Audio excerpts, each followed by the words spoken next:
let's do something. Let's do something real quick, right? Let's talk about the Wu-Tang. Let's talk about longevity in the rap game.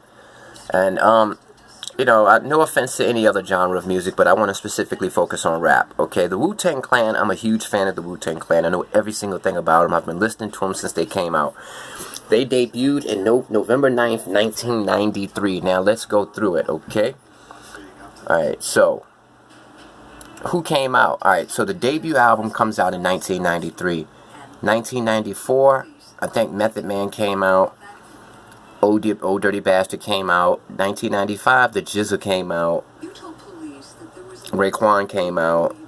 In 96, Ghostface came out. Right?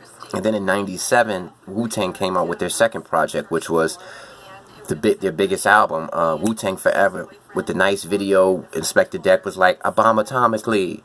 You know, and then in 1999, 1998, Method Man came out with his second album. 1999, Raekwon came out with his second album. Ghostface didn't come out with his second album until the year 2000, which was Supreme Clientele. So basically, I just took you from 1993 to the year 2000. And by 2001, the Wu-Tang Clan was considered legendary. They were staples in the culture. But people were on to different things. Wu-Tang was on to different things.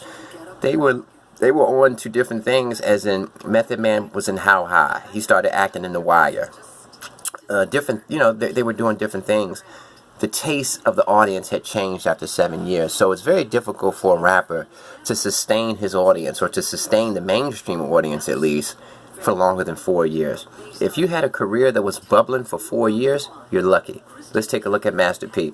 Master P started out in 89, 88. He didn't have his first success until 95, Down South Hustling, West Coast Bad Boys. You can say that his commercial peak was over by 99.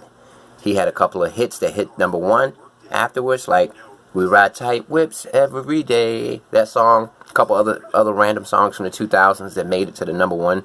But as far as his commercial success, you can say 95 to 99, so a 4-year period.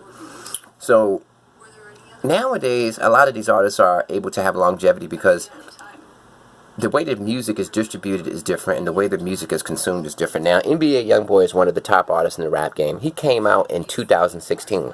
7 years has passed since he came out. It's now about to be 2023, so he has 8 years in the game.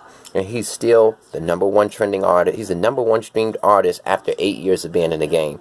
That right there goes to show you that tastes have changed, audiences have changed.